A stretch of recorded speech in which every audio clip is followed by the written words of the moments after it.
BJP, Revanth Reddy, Chandrababu ముగ్గురు కలిసి ఆడుతున్న నాటకంలో భాగంగా ఇవి పుడుతున్నాయి. బీజేపీ ఎంత తాపత్రయపడ్డా, ఎంత ఎరలేసినా చంద్రబాబు బీజేపీలో తోలుబొమ్మ రేవంత్ రెడ్డి ఇక్కడ ఎన్ని డ్రామాలు వేసినా, ఎన్ని కుప్పిగంతులు వేసినా కేసీఆర్ను ఉంచలేరు. కేసీఆర్ తెలంగాణ ఆత్మగౌరవ ప్రతీక. తెలంగాణ ఆత్మగౌరవం విషయంలో ఎప్పుడు రాజీ పడలే, ఎప్పుడు పడదు. వీళ్ళు చిల్లర వేషాలు ఎందుకు వస్తున్నాయి ఇవన్నీ కూడా ఆలోచించుకోవాలి ప్రజలు. మళ్ళీ మొదలైంది భయం. అక్కడ మోడీ విఫలమవుతున్నాడు, అటు చంద్రబాబు విఫలమవుతున్నాడు, ఇక్కడ ఈ తొలుబొమ్మకేమో నడిపి వస్తలేదు ప్రభుత్వాన్ని.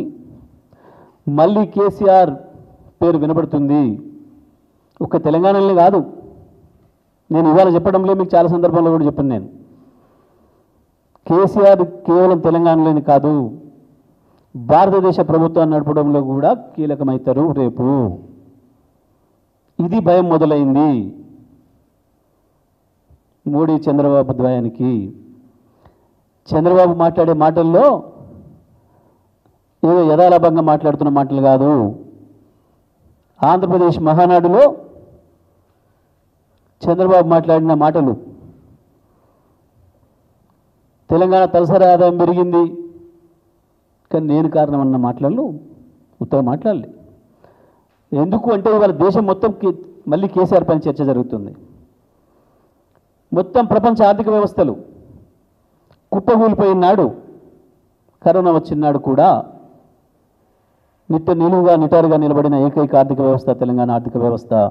దాన్ని అంత గొప్పగా నిలబెట్టగలిగిన నాయకుడు కేసీఆర్ అనే సంగతి ప్రపంచానికి తెలుసు.